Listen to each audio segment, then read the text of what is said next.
This is a disclaimer. In the following episode, we will be talking about and discussing mental illness. If anyone is going to be affected by it, or if anyone is struggling with a mental illness right now, just be cautious going into this episode, or don't even listen to it if you think it's going to be too sensitive for you. Yeah, we won't be offended. No, absolutely not. And we just wanted to make sure that you're in a safe place, because this is meant for safe places and for open conversation. Just tune into the next one. No feelings.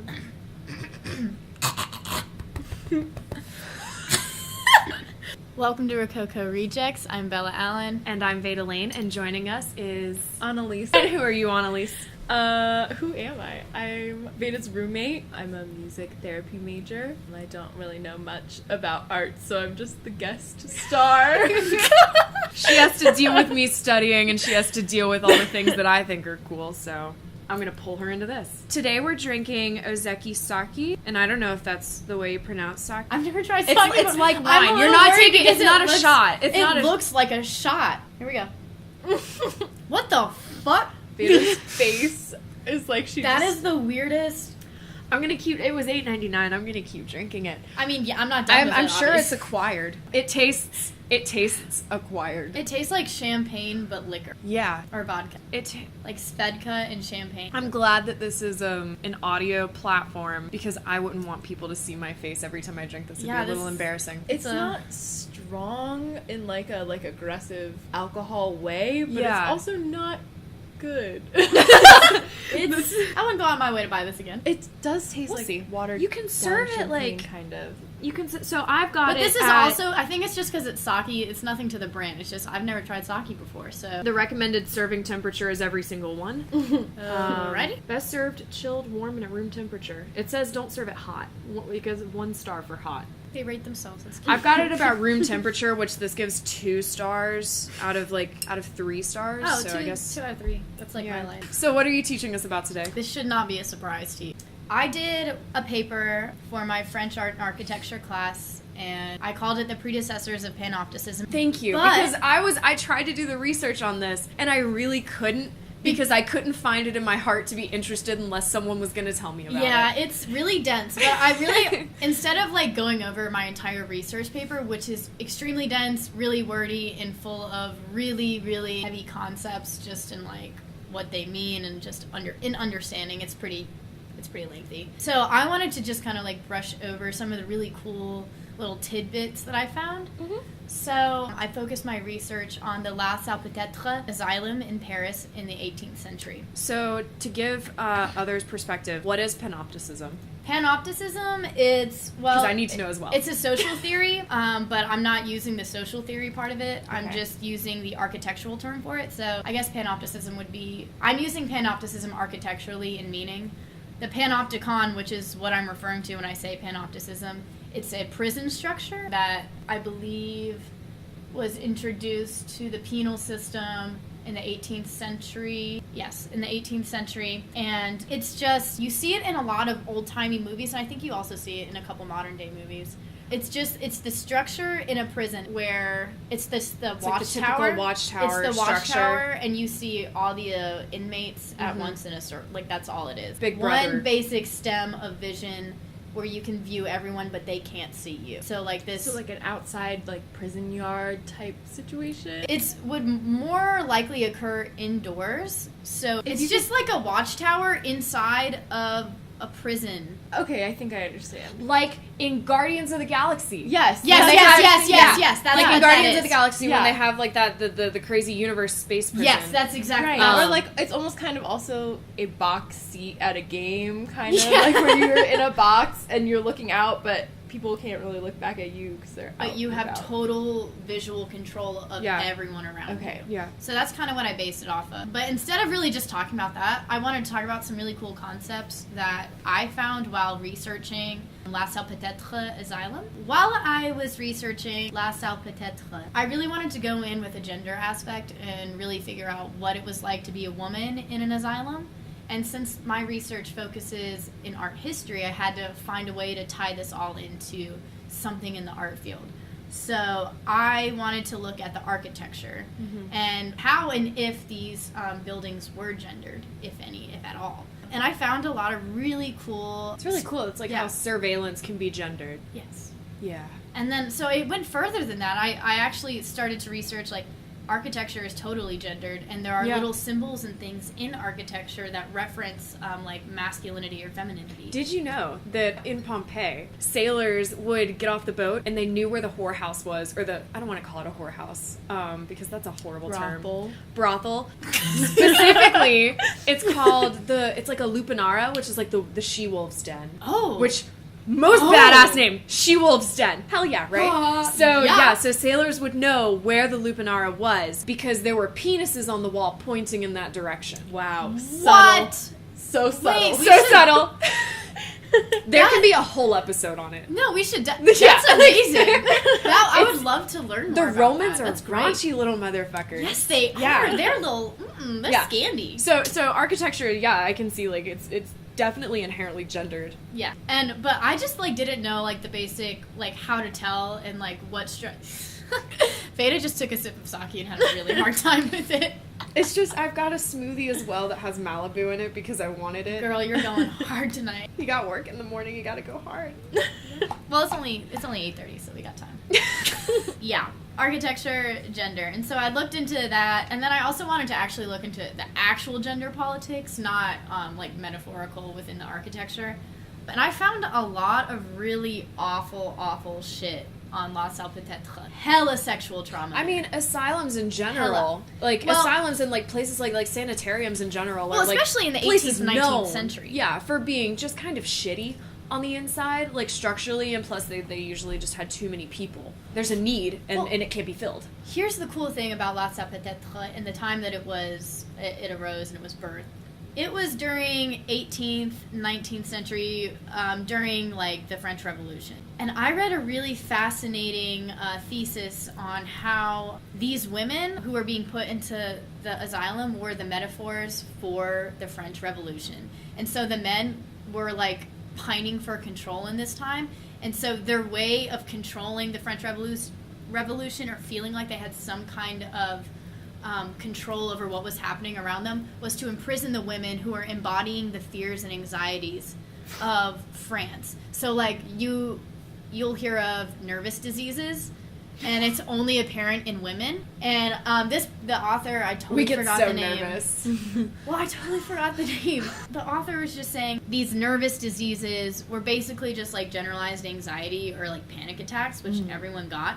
But it attributed the nervous diseases as, like, they were the French Revolution, if that makes any sense. Like, because everyone was, like, freaking out because no one knew what the fuck was going on in France at the time. And so they're like, we're going to imprison women because we can. Because obviously, that's what you do. Yeah. And so women are witches, women are crazy, women should be doing things. Women just can't be tougher or more successful than men. No. It's just, in history, it tells that tale over and over again. What's the spelling of this place? It I'll is... look up a photo of it. L-A... La. Sal, pet, and then R-I-E-R-E. Some pictures of puppies I came think up. it said La Sal Pet. Oh, no, it's all together. No, it's all together, sorry. I got a lot of vet offices for a bunch of pets. Okay. Ooh. Wow. I would not want to be there. Like, just when you look up how places look, you realize... No merci. No merci. No merci. It's kind of similar looking to, like, American sanitarium. Maybe, of, like, a little bit more stately on the outside. A little bit and, more like, bougie American a little bit story. more, right. Like, a little bit more bougie embellished, I would say. Yeah. Very fancy, but, like, similar in, like, unanimous. Like, lots of windows. Everything looks really regulated. Like, yes. Thank you. Yeah. It looks like a place that it seems like everyone has their shit together who's building it, but if you were to go there, definitely by the time you get out, you're not going to have your shit together anymore because that many windows, I can't see myself being a happy person. Yeah, no, I like windows, but like just the repetition, and it just seems like the place looks like a nightmare. It gives, like, the appearance of, like, order and, like, calm. Almost like, right, and that's exactly what it was supposed to do. It was supposed to kind of, like, emulate a need for control within the facade of the building.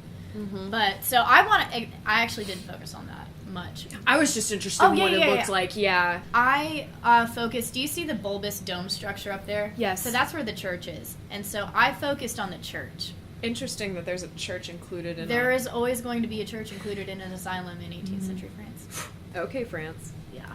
So while we're talking about this sexual trauma, gender architecture thing, I think it's important we need to talk about Jean-Martin Charcot.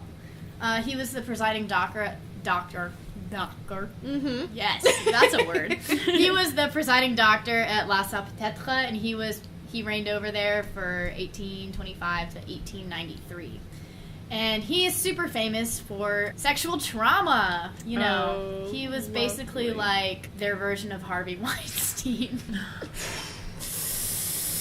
Yeah, he's widely regarded. He had a lot of really great research for sclerosis and epilepsy. That's kind of what he's known for. But he's also known for like really awful things that he would do to women patients. He would host these things called Tuesday lessons. That already sounds bad. He would invite other doctors in the area around to come and view the lunatic women and just literally sit and watch them and take notes on them. And that's it. Isn't that fucked? That sounds... And half of these women, by the way, weren't actually insane. They were just put in there. No, yeah. They were normal people. We just find excuses to make people seem crazy. For lack of a better word. Yeah, and also, like, so common in history of, like, healthcare and mental health to, like, when someone has something, like, wrong, quote-unquote, wrong with them, to separate yourself even further by, like, observing them in a way that makes them seem like less than human, like animals. You go observation makes an object of someone. Yeah, exactly. Which I found to tie back to the whole panopticon thing. Yeah, like, there's a lot of voyeurism. Yeah. And it's not necessarily just like to treat people badly for the sake of treating people badly, but more so the fact that they just didn't really have an idea of what to do. Yeah. So let's just watch. Yeah, I know that a lot of these places, places, like even sanitariums in New York, when people would see them, they'd be horrified. Yeah. They go, well, we're going to build a new one. We're going to make it better. So they build a new one. They make it better. And then it falls into the same disarray as the ones in the past because we don't know how to help people because we're viewing them as objects and as something to be fixed rather than viewing them as people. Yeah, and actually, if you do want to know a little bit more about that, there is an article called Social Psychology and Architecture where it kind of ties in these together. It's J.L.H. Foster. How many names does he have? I don't know. J.L.H. J.L.H. Foster. Damn, hyphenated. Really, it's a really great resource if you want to know like how you can help mentally ill patients with architecture and how architecture can help with other things, like behavioral things. Yeah. Stop with the pastel walls. I can't keep doing the pastel walls in doctors' offices. Please, just white walls, bunch of plants. Surround people in life. They do that actually a lot in these. Their really? Courtyards were very popular for asylums. Thank God. And actually, another very popular thing for asylums back in the 18th and 19th century was they'd place it away from the town center and kind of off down the road, a little bit more inaccessible to the general public. And they would have it in nature. Yeah. And because it would help the patients readjust into normality. Yeah. From a therapeutic standpoint, is there something that you notice about places that change how people react? Well, I know, not from my studies of music therapy, but just like psychology classes I've taken, we all react to colors in a different way based on preference, but at a like more generalized level, certain colors evoke certain responses. Like you like the color blue more, and I hate blue. Right. It stresses me out. But that's really uncommon that Veda feels that way because blue is known for eliciting like more peaceful response from people, and so very commonly, and white as well kind of elicits no emotion almost, or for some people it's just like a sterile look, very clean, very like it's not going to like really draw out any kind of negative response. So commonly, like hospitals, you'll see pastel, blue. They try to stay away from orange in pretty much all buildings because orange evokes aggression. Orange is in a lot of Chuck E. Cheese's, isn't it? Yeah. You don't really see orange very many places. So interesting. Yeah, but for healing and like hospitals, patient care settings and hospice, places like that, it's generally like Veda said, like very pastel, tending to be cool tone colors. I can't stand the toothpaste colors. Sometimes light pinks, like it's every like once in a while you'll see that. aqua fresh in a building. It is. It tends to be that way. Yeah. But it's more like to draw attention away from the building itself and kind Yeah. of make you feel more at home. Let people like dissolve into the space. Right. And they also do a lot of like fake plants all over hospitals and buildings Yeah. like that too, because the more at home and the more comfortable you are in a place, the faster you'll heal. Like Doctor has universal little rules. dragonflies hanging from the ceiling. Yeah, and you'll That's see always really helpful. sweet things in Love like it. children's wards too. Yeah. Like their favorite cartoon characters, like Winnie the Pooh or something like that, murals and like really soft colors with like pretty flowers and stuff like that painted on the walls too. Kids like respond better to like brighter colors, but also things that they're familiar with. That ties in perfectly with what I was going to say next. Every time you take a swig of that Veda, you cannot look at me. I'm sorry. I'm always about to start on something, and you make this face like, It's like, it's definitely preventing me from drinking as quickly as I usually do because I put it up to my face, I have to look at it, I have to compose myself, and then it's all ruined as soon as I take that sip. Yeah, and then I ruin it for everyone. It's a little, yeah. Sorry. Continue with your point that ties so well that I destroyed. Oh no, it's okay. It's fine. Shit. Oh yeah. So a really big thing that was going on in 18th century France were private asylums, and in private asylums, and I mean I don't want to just narrow it down to just private asylums, but this was more common in private asylums. They would start. So Dr. Philippe Pinel introduced moral treatment to his patients, which basically meant like you treat them like human beings, which is phenomenal. Wow, that's That so it took us revolutionary. that long to like treat human beings like human beings, like. What was his Yes. Like, good job. They breathe, so we should probably be nice to them. For moral treatment, one of the things was bringing in, like, a family home setting. And so a lot of these private asylums, so the doctor would usually bring in his wife, and the doctor, his wife, and family would usually come in and live with the patients in the setting. Yeah, That would terrifying. torture the shit out of me. Absolutely. But it really helped because Really? What would happen is they would eat dinner together. Oh, like people need a sense of community. Yes. And the mom would act as a mom figure. Like, not to just her own daughter and her husband, but to everyone else. Like, she would come, they'd have story time, which is great. Like, I thought that was a great idea. I love that principle still because I think like nowadays patients are admitted, they're allowed to have visitors, but family members are not necessarily supportive of people with mental health issues, especially some of the more negatively stigmaed ones like schizophrenia, schizoaffective disorder, and they don't get a lot of visitors. And I worked for a while at my practicum at a mental health care facility, and a lot of the clients there would discuss like missing their family, but they don't get to see them and they don't get visitors very often. There's like a really general a complaint, I guess, like something that really brought them a lot of sadness. And I mean, bring me sadness. That's terrible. Like, that's terrible. yeah, it's just disappointing. And There's also that stigma of like you're in this place, you know, in the first place, like you're in this space that has a stigma that goes along with it. And so to be carrying all of your own baggage into a space that has baggage. It's just like a stigma walking into another stigma. You're putting yourself into like a place where basically no one's going to want to talk to you. Yeah. But, I'm sorry. No, go for it. But like something really important, like a common goal across mental health diagnoses is just social interaction and social support, and like understanding family dynamics, understanding appropriate interaction with others. Like seeing a role model would be so key to like understanding that I would think that would still be something that's kind of beneficial, like if today's world still worked like that. Yeah. Mental health has just always had, I mean, it's going to take a while for mental health to like destigmatize itself. I mean, like, we're at a point now in society where I feel like you can come out and say, like, I do have anxiety. People It's will much more support talked you. about. Way more talked about now, but I feel like there's still... The symptoms are still not supported. Yeah. If I start to exhibit symptoms, certain people around me are still not going to accept them, because most of the time you can put on a show that you are acting like a normal human being, or what a normal human being is.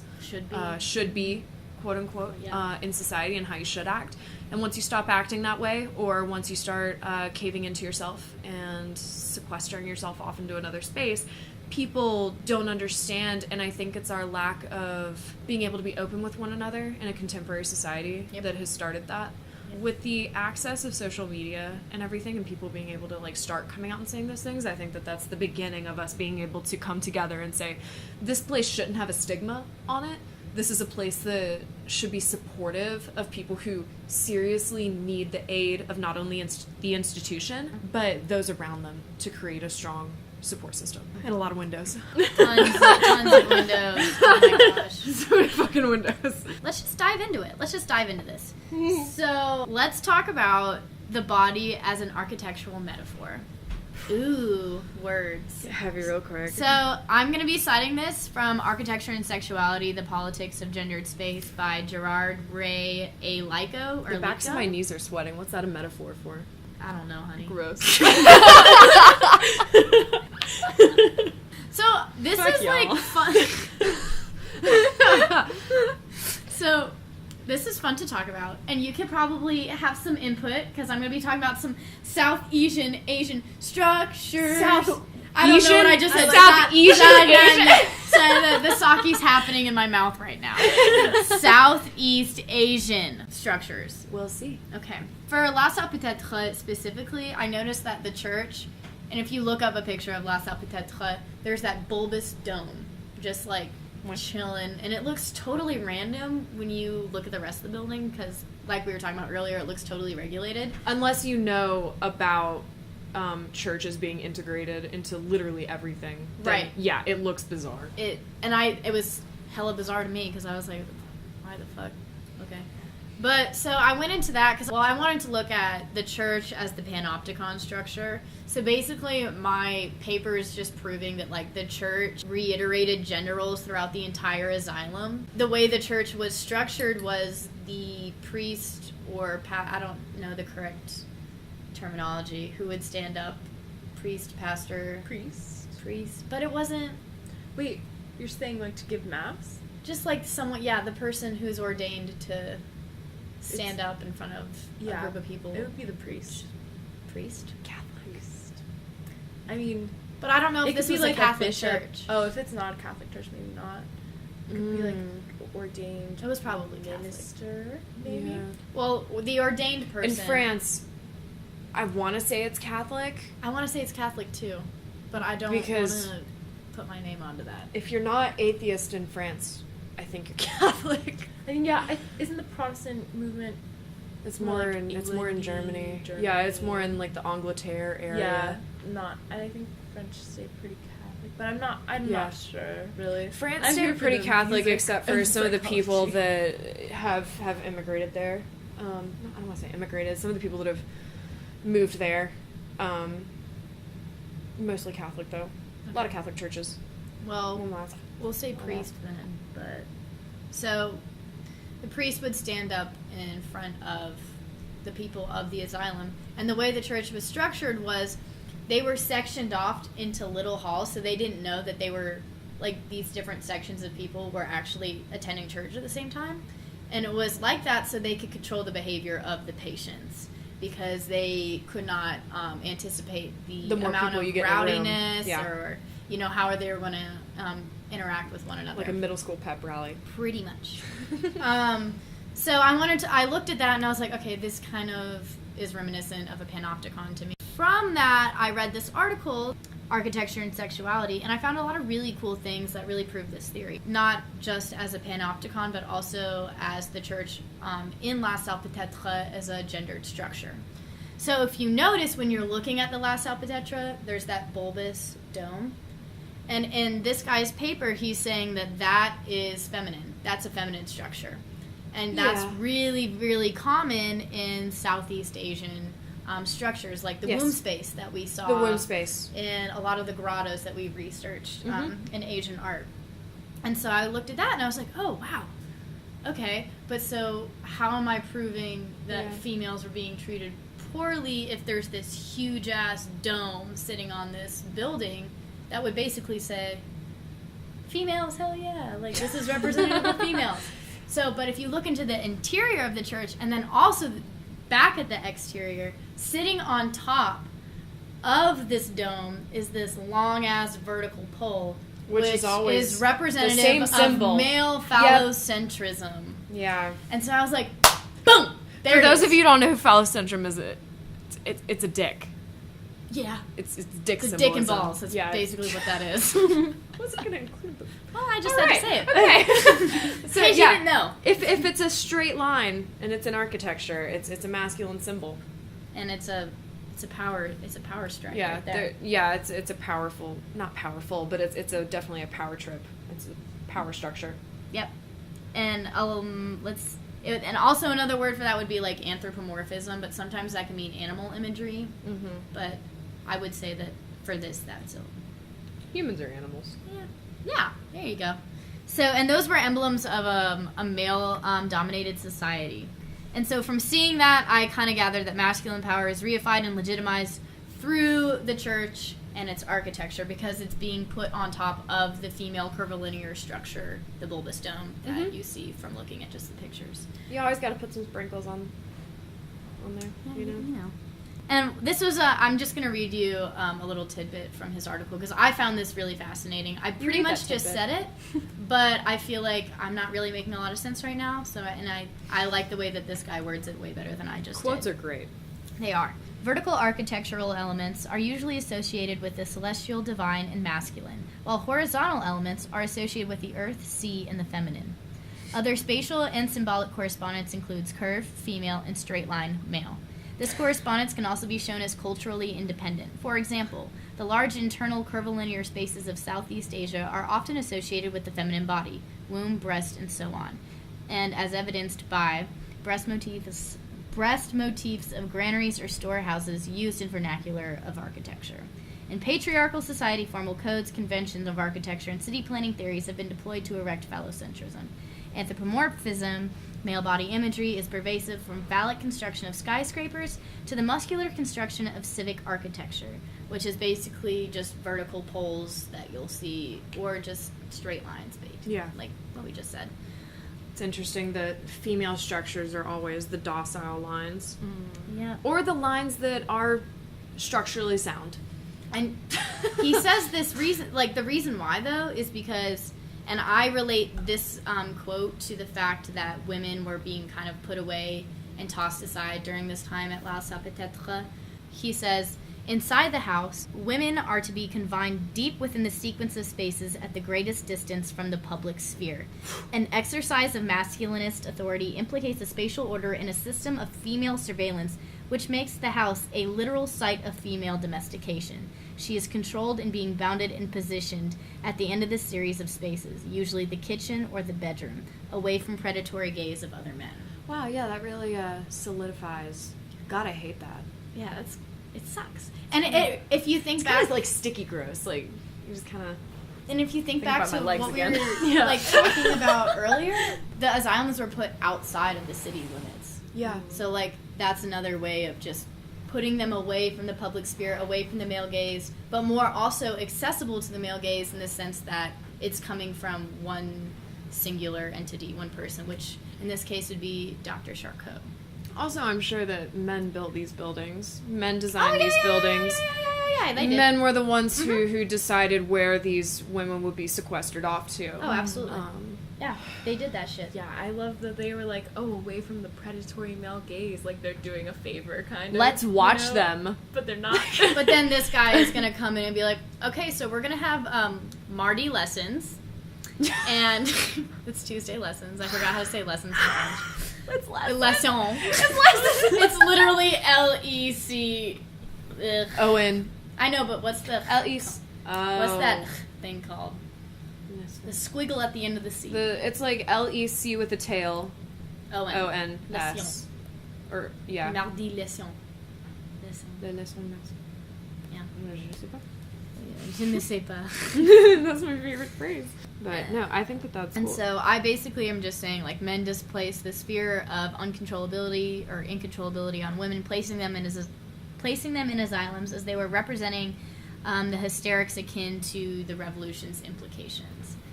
I just found sketches, presumably of observations of these women.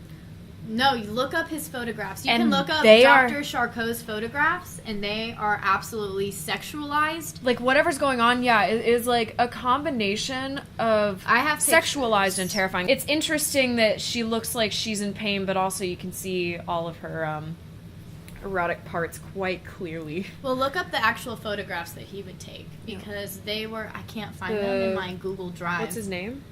Dr. Charcot. I'm about to spell it shark with an O. No, this one? It's Yep, Charcot. okay, so Dr. Charcot. Photographs Photography. of patients, yeah. They're so skimpy and sexualized and just absolutely in pain, and it is so terrifying to look at that he was doing that to these I women. relate to this woman, though. Yeah, it's a picture of her like slowly screaming, I guess. Like 3 Yeah. images, and in each one, Imagine she's with the progressively photography of the day screaming. how long it took to take each of those photographs. Yeah. That's an ordeal. No, it's definitely romanticizing these women. It also puts them in a really sexualized position in photography, because also adding into the whole voyeurism thing, by freezing a woman in that image as sexualized as they look, that is again silencing them. There's The lot... lethargy ones are really... Yeah, there's a lot of pictures of women, like, almost, like, exorcist style bending, like, backwards, like, in a bridge shape, or it kind of looks like they're being, like, pulled up into heaven, like, their dead body is being, like, lifted into the sky. There's one image of a patient that he has, and she's rolling her dress up, and it's just... It's absolutely haunting. Yeah, there's It definitely looks like characterizations of mental illness or stereotypes of mental illness. It's definitely like gross hyperbole. Yeah, lots of, like, legs showing, too, lots of, like, There. cleavage action.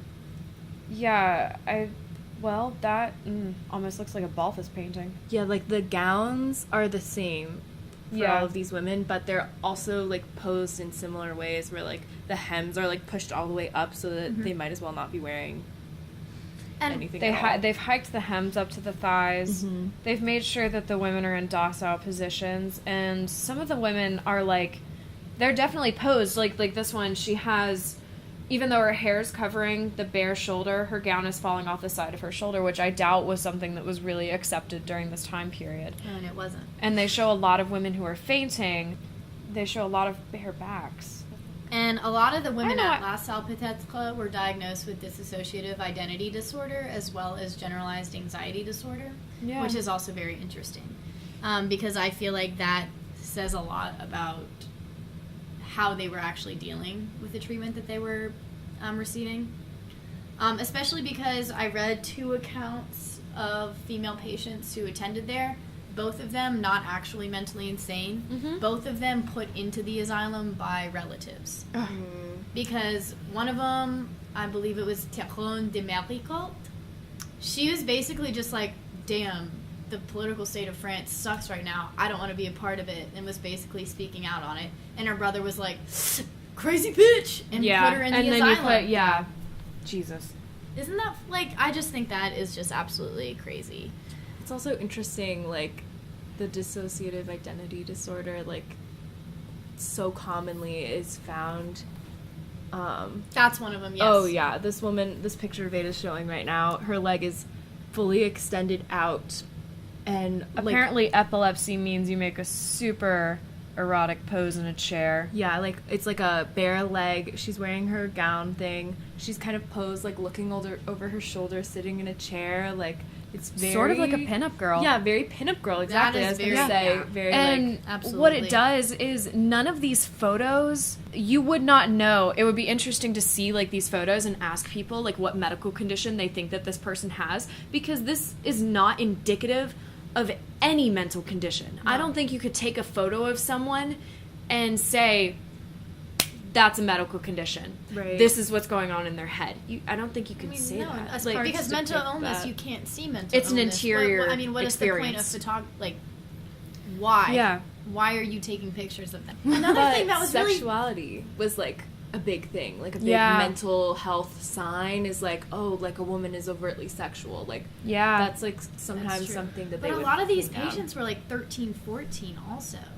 Or at least adolescent. It's just interesting to see these things, and then it actually makes you thankful for how far we feel sometimes as if we haven't come so far, but it kind of makes you thankful that you weren't born in a time where if your thigh was showing you had epilepsy, or if you made a certain face, or if you stood up against a certain like if you had a stance and you were like sent off somewhere. Like I'm glad that doesn't necessarily exist today. Well, let me read an excerpt from an observation that a training doctor there made on.